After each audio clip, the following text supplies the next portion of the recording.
खोडद येथे आज 22 ऑगस्ट रोजी सकाळी झालेल्या दुर्दैवी घटनेने संपूर्ण परिसरातून हळहळ व्यक्त होतीये। शंतनू मानकर हा तरुण बैल धुण्यासाठी सकाळी साधारण 9 वाजेच्या सुमारास गावातील पेढी नदीवर गेला असता अचानक पाण्याच्या प्रवाहात वाहून गेला। घटनेची माहिती मिळताच ग्रामस्थांनी तात्काळ पोलीस प्रशासनास कळवलं असता माना पोलीस स्टेशनचे ठाणेदार गणेश नावकार यांनी तत्परता दाखवत जिल्हा आपत्ती व्यवस्थापन कक्षाशी संपर्क केला। त्यावर जिल्हा आपत्ती व्यवस्थापनाच्या मार्गदर्शनाखाली मदत कार्य सुरू करण्यात आलं। या शोध मोहिमेत वंदे भारत आपत्कालीन व्यवस्थापन पथक आणि वीर भगतसिंग आपत्कालीन व्यवस्थापन पथक सक्रियपणे सहभागी झालेत।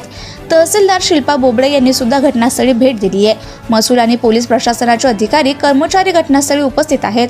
या शोध मोहिमेत एकूण 20 सदस्य कार्यरत असून त्यांच्या मदतीसाठी बोट, लाईफ जॅकेट, लाईफ रिंग यासारख्या साधनांचा वापर केला जातोय। नदी परिसरात बचाव कार्य सुरू असताना ग्रामस्थांची मोठी गर्दी झाली असून वातावरण तणावपूर्ण आहे। सायंकाळपर्यंत शंतनू मानकर यांचा शोध लागलेला नाही, मात्र बचाव पथकांनी नदीच्या आसपास व्यापक शोध मोहीम हाती घेतली असून तरुण लवकरात लवकर सापडेल अशी आशा ग्रामस्थांनी व्यक्त केली आहे। घटनेची गंभीरता लक्षात घेऊन मूर्तिजापूरचे आमदार हरीश पिंपळे यांनी घटनास्थळी भेट दिली। त्यांनी बचाव कार्याची पाहणी करून संबंधित यंत्रणांना शोधकार्य वेगाने पूर्ण करण्याच्या सूचना दिल्या। सत्यशोधक न्यूज चॅनलसाठी मूर्तिजापूर तालुका प्रतिनिधी Nagorao Tayde. Subscribe now and press the bell icon. Never miss an update.